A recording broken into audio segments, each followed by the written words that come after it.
Hello दोस्तों, नमस्कार। SM किसी चैनल में मैं आप सभी लोगों का दिल से बहुत बहुत स्वागत करता हूं। अगर आपने पहली बार विजिट किया है जरूर चैनल को सब्सक्राइब कर लेना, साथ में बेल आइकन को हिट करके ऑल जरूर सेलेक्ट कर लेना। उसी के साथ साथ फ्री स्टॉक मार्केट क्लासेस इस चैनल को भी चाहो तो फॉलो कर सकते हो, सब्सक्राइब कर सकते हो। यहाँ पर भी बेल आइकन को हिट करके ऑल जरूर सेलेक्ट करके रख लेना। इस चैनल का लिंक ऊपर आई बटन पे या फिर नीचे डिस्क्रिप्शन बॉक्स में मिल जाएगा। उसी के साथ साथ आज के दिन का पहला वीडियो जरूर देख लेना, बहुत ही इंपॉर्टेंट वीडियो है एंड इस वीडियो का लिंक आपको नीचे डिस्क्रिप्शन बॉक्स में दे दिया है। तो चलिए दोस्तों, फिलहाल इस वीडियो को स्टार्ट कर लेते हैं। दोस्तों अभी हम लोग आ चुके हैं बिल्कुल हमारे नॉर्मल स्क्रीन के ऊपर एंड नो डाउट दोस्तों, आज के दिन जो सरकार ने यहाँ पे फैसला लिया है, पहला वाला वीडियो भी आप लोगों ने देखा होगा। इसके चलते यहाँ पे हम लोग कह सकते हैं कि एक स्टॉक बहुत ही ज़्यादा फोकस में आते हुए देखने को मिला है एंड इससे रिलेटेड बहुत सारी नेगेटिव खबरें भी हम लोग को देखने को यहाँ पे मिली है।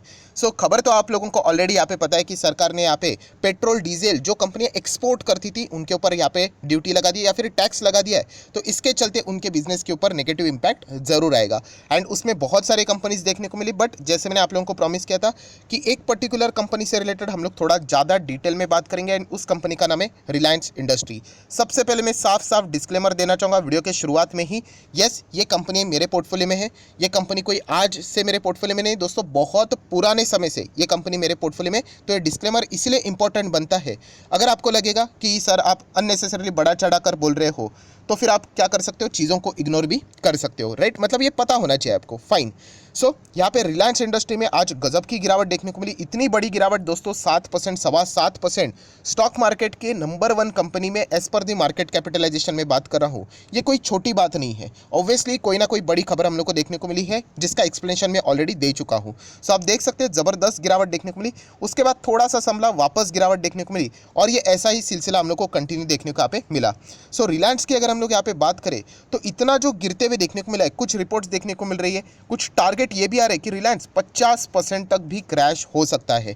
अगर आप स्टॉक मार्केट में नए हो तो मैं आपको बताना चाहूँगा दोस्तों, जब भी रिलायंस में इस तरीके की चीज़ें देखने को मिली है, इस प्रकार के बहुत सारे एग्रेसिव टारगेट, हम लोगों को पैनिक करने वाले टारगेट देखने को मिल जाते हैं और ये कोई फर्स्ट टाइम नहीं है। इसका कुछ मैं पुराने डेमोस आप लोगों के सामने रखना चाहूँगा। जैसे कि अगर मैं 2020 की बात करूँ तो 2020 में दोस्तों नवंबर 2020 यहाँ पे बताया जा रहा था कि रिलायंस 42% क्रैश होगा। ये मैंने नहीं बोला था, ये बताया था मैक्वेरी ने। आप सभी लोगों को यहाँ पे पता है, मैक्वेरी ने यहाँ पे बताया था कि मेजर डाउनसाइड आएगा Q2 के नंबर्स के बाद। उन्होंने ये हलचली मचाई थी। उसके ऊपर भी मैंने वीडियो बनाया था, आप चाहो तो वो वीडियो भी देख सकते हो। तभी मैंने बताया था कोई पैनिक करने की जरूरत नहीं है, 42% इतना तो गिरने वाला है नहीं।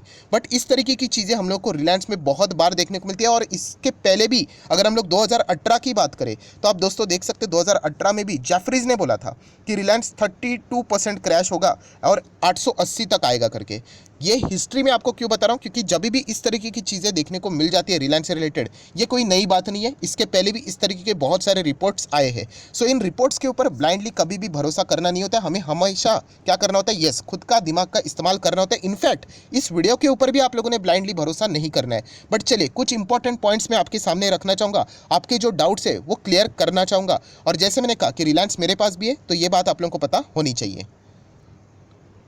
तो चलिए दोस्तों, वापस हम लोग आ चुके हैं नॉर्मल स्क्रीन के ऊपर। प्रेजेंटेशन खराब रहेगा तो कंसंट्रेशन सॉलिड रखिए, तो ही आप लोगों को ये टॉपिक पता यहाँ पे चलेगा। तो सबसे पहले प्रॉब्लम क्या है, ये तो सबसे मेन बात है जो कि आप लोगों को पता होनी चाहिए। देखिए, न्यूज़ तो आपको पता चल गई, पेट्रोल डीजल जो एक्सपोर्ट होता था कोई टैक्स नहीं लगता था, अभी टैक्स लगेगा। यहाँ पे ऑयल प्रोडक्शन से रिलेटेड लिमिटेशंस 30-40% यहाँ पे डोमेस्टिक मार्केट, ठीक है, इससे रिलेटेड तो पिटाई हुई है। पर सबसे बड़ा प्रॉब्लम क्या है दोस्तों, कि इसके चलते हम लोगों को ये सारी चीज़ें देखने को यहाँ पे मिल रही है, वो मैं आपके सामने यहाँ पे रखना चाहूँगा। देखिए, जो रिलायंस यहाँ पे क्या करता था, मैं आपको बताना चाहूँगा, इंडिया की बात करना चाहूँगा। इंडिया जो एक्सपोर्ट करता था कौन से, ये पेट्रोलियम मतलब पेट्रोल डीजल की हम लोग यहाँ पे बात करें, इसमें पता है रिलायंस का कितना कंट्रीब्यूशन है।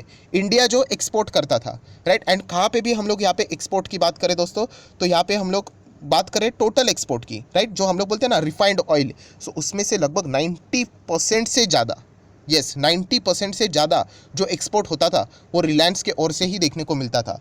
डेफिनेटली ये न्यूज़ का तो इम्पैक्ट तो होने ही वाला था। पॉइंट नंबर 1 तो ये एक प्रॉब्लम है। देन दोस्तों पॉइंट नंबर 2 जो सेकंड प्रॉब्लम देखने को मिल रही है, एंड वो है दोस्तों एक बहुत बड़ी अपॉर्चुनिटी यहाँ पे अभी हम लोगों को क्रिएट होते हुए देखने को मिल रही थी, वो शायद से रिलायंस यहाँ पे कुछ हद तक खोते हुए देखने को यहाँ पे मिल सकता है आफ्टर दिस डिसीजन।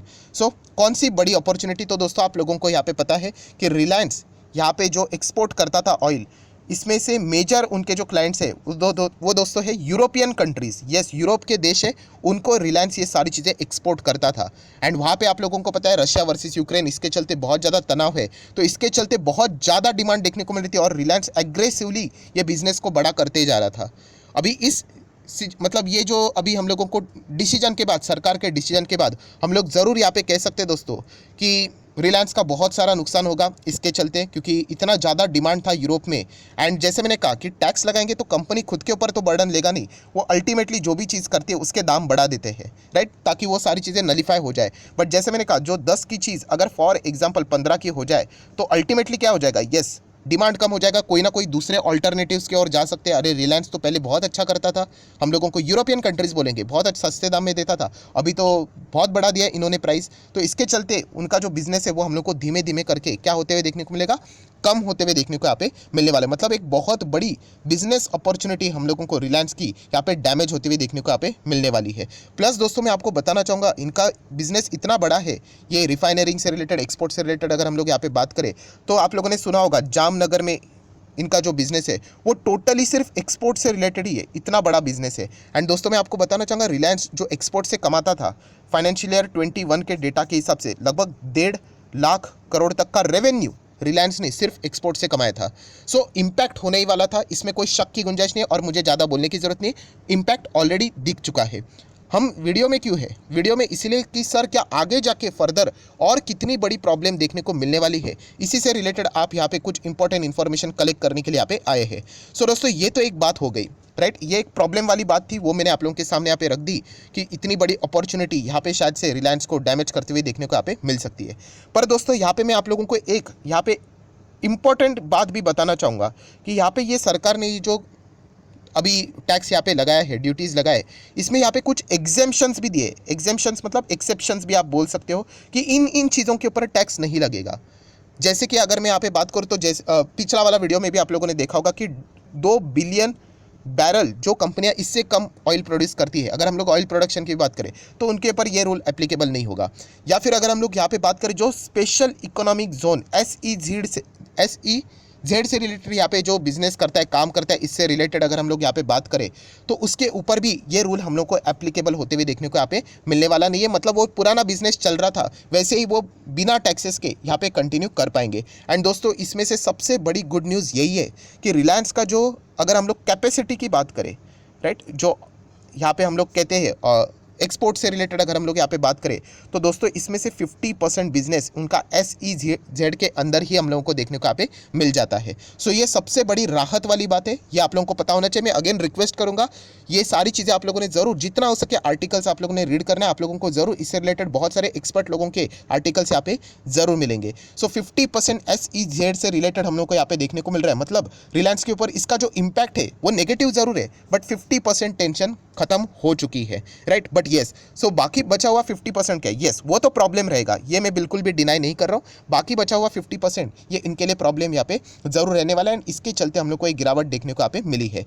सो पहले मैंने आप लोगों को बता दिया प्रॉब्लम क्या है, सेकंड मैंने गुड न्यूज़ बता दी कि 50% उनको यहाँ पे टेंशन लेने की जरूरत नहीं, क्योंकि SEZ का एग्जेम्पशन यहाँ पे सरकार ने रखा है जिससे रिलेटेड रिलायंस यहाँ पे डील करता है। एंड आ जाते हैं दोस्तों फाइनल थर्ड इंपॉर्टेंट चीज़ के ऊपर, राइट। कौन सी चीज़ थर्ड इंपॉर्टेंट की कंक्लूजन, कि यहाँ पे क्या इसके चलते वाकई में क्या बताया जा रहा है, रिलायंस 50% गिरेगा, 1000-1500 तक आएगा, क्या ऐसा हो सकता है? देखिए होने के लिए मार्केट में कुछ भी हो सकता है, अगर इस तरीके के डिसीजन सरकार के आते हैं तो होने के लिए कुछ भी हो सकता है। सरकार कल और बोल दे कि और टैक्स बढ़ेगा तो हो सकता है, बट फिर भी एक नॉर्मल न्यूट्रल रह के अगर मैं यहाँ पे इन चीज़ों की बात करूँ तो वो मैं आपको बताना चाहूँगा। देखिए रिलायंस के प्राइस की अगर मैं बात करूँ तो रिलायंस कितना है, लगभग 2400-2500 पकड़ लेते हैं, रफली इसी के आसपास चल रहा है, फाइन। सो दोस्तों रिलायंस मतलब अभी सिर्फ यहाँ पे इनका ये जो ऑयल, पेट्रोकेमिकल, रिफाइनरी इससे रिलेटेड बिजनेस नहीं रहा, वो ज़माना चला गया, राइट। रिलायंस अभी यहाँ पे 3 मेजर बिजनेस से बना हुआ है, 3 बड़े पिलर्स है, उसमें से एक पिलर है दोस्तों जियो का, एक पिलर है रिलायंस के रिटेल का, एंड थर्ड पिलर अगर आप लोग यहाँ पे बात करें तो इसमें ये जो ऑयल, यहाँ पे रिफाइनरीज इससे रिलेटेड है। सो दोस्तों यहाँ पे जियो के बिजनेस को कुछ नहीं हुआ है, ये आप लोगों को भी पता है। रिटेल के बिजनेस को कुछ हुआ है, कुछ भी नहीं हुआ है, ये भी आपको पता है। इससे रिलेटेड नेगेटिव न्यूज़ देखने को मिले एंड वो भी 50% के हिसाब से, क्योंकि 50% SEZ के हिसाब से एग्जाम्पशन वो वहाँ पे क्लेम जरूर करेंगे। सो यहाँ पे डायरेक्टली इसको 50% से तोड़ देना ये गलत बात है। सो दोस्तों एक बहुत अच्छी रिपोर्ट देखने को मिली जहाँ पे बताया गया कि रिलायंस का 2400 रुपये का शेयर का बाइफर्केशन कैसा है, तो उसमें से 1000 रुपये ये जियो के हैं, राइट। 1000 रुपये ये रिलायंस के रिटेल के हैं, एंड जो 400 रुपया बताया जा रहा है वो रिलायंस का ये जो रिफाइनरी वाला जो बिजनेस है इससे रिलेटेड देखने को यहाँ पे मिल रहा है करंट वैल्यूएशन के हिसाब से। मैं अगेन कहना चाहूँगा ये हर किसी का कैलकुलेशन अलग अलग हो सकता है। सो दोस्तों यहाँ पे जो इम्पैक्ट देखने को मिलेगा ये 400 रुपये के प्रति ही देखने को यहाँ पे मिलने वाला है। सो 1000 जियो, ना कि रिटेल से रिलेटेड हम लोगों को कोई नेगेटिव न्यूज़ देखने को मिली है। सो जो इम्पैक्ट रहेगा वो मैक्स टू मैक्स 400-500 रुपये तक, या फिर यहाँ पे हम लोग कह सकते हैं 600-700 रुपये तक यहाँ पे बोल सकते हैं। बट जैसे मैंने कहा कि 50% तो इम्पैक्ट रहने वाला है नहीं, क्योंकि SEZ है, तो इसीलिए ज़्यादा इम्पैक्ट हम लोग को नेगेटिवली इतना देखने को नहीं मिलेगा। बट आप लोगों को पता है बड़े प्लेयर्स इस चीज़ का बहुत अच्छा फायदा उठाएंगे, पैनिक क्रिएट करके इस स्टॉक को बहुत ज़बरदस्त तोड़ सकते हैं, एंड नीचे से वो माल ज़रूर उठाएंगे। सबसे पहले बात मैं आप लोगों को ये बताना चाहूँगा, कोई रिलायंस खत्म बितम होने वाला है नहीं दोस्तों। मतलब बोलते ना, इतना हलवा नहीं है कि हम लोग बोल देंगे कि खत्म हो गया करके, राइट। एंड जैसे मैंने आपको बताया कि रूल क्या है कि यहाँ पे अगर 100 जो चीज़ पहले वो बाहर जाती थी और पूरा 100 इनके जेब में आता था, उसमें से 30 ये सरकार के पास जाएगा। सो 70 स्टिल एग्जिस्ट ना, तो 70 एग्जिस्ट करता है, तो उसके लॉजिक क्या हो गया कि पूरा का पूरा रिलायंस ही बर्बाद करने से रिलेटेड। सो ये अननेसेसरली पैनिक है दोस्तों, ये चीज़ आप लोगों को पता यहाँ पे होनी चाहिए। इससे रिलेटेड ये वीडियो मैंने बनाई, एंड मैं अगेन कहना चाहूँगा, आप चाहो तो इस चीज़ को एग्री भी कर सकते हो या फिर डिसएग्री भी कर सकते हो, बट मैंने मेरी साइड से आप लोगों के लिए ये सारे पॉइंट्स आपके सामने यहाँ पे रखे हुए हैं। सो दोस्तों जितने भी इंपॉर्टेंट एक्सप्लेनेशन की जरूरत थी मैंने मेरे साइड से आप लोगों को दे दिया है। यहाँ पे जैसे मैंने कहा कि मैं खुद रिलायंस का शेयर होल्डर हूँ, एंड यहाँ पे मैं एग्जिट करने वाला नहीं, ये मेरा पर्सनल ओपिनियन है। अगेन कहना चाहूँगा डिस्क्लेमर के साथ, येस ये कंपनी मेरे पास है, राइट। एंड मैं अगेन कहना चाहूँगा दोस्तों यहाँ पे कि सिचुएशन देखने को आनी चाहिए, ये कोई दी एंड नहीं होता है दोस्तों। यहाँ पे जैसे मैंने आपको बाइफर्केशन बताया, यहाँ पे जियो का भी बिजनेस है, यहाँ पे रिटेल का भी बिजनेस है, एंड यहाँ पे रिफाइनरीज का है, सिर्फ उसके ऊपर इंपैक्ट है। बाकी बिजनेस का एग्जिस्टेंस आज भी देखने को मिल रहा है, और वो बिजनेस ज़रूर बड़ा होते हुए देखने को यहाँ पे मिल रहा है। सो पैनिक इससे रिलेटेड थोड़े चंद टाइम के लिए ज़रूर यहाँ पे रह सकता है, बट पैनिक में आके मतलब बोलते हैं ना कि सबसे बड़ा रिटेल इन्वेस्टर की कमजोरी क्या होती है, यस रिटेल इन्वेस्टर की कमजोरी होती है डर, और डर के मारे बहुत सारे रिटेल इन्वेस्टर यहाँ पे एग्जिट कर लेते हैं, राइट। तो डर के मारे अगर आप एग्जिट करोगे तो मार्केट में आप टिक नहीं पाओगे, क्योंकि बहुत सारे बड़े प्लेयर्स इजीली पैनिक फैला सकते हैं, तो उससे आप लोगों ने डरना यहाँ पे नहीं है, राइट। एंड अगेन कहना चाहूँगा सबसे बड़ा एडवांटेज क्या है, जो साइलेंटली आप लोगों ने गेस करना चाहिए, यस रिलायंस किसकी कंपनी है, Mukesh Ambani, and well politically connected है,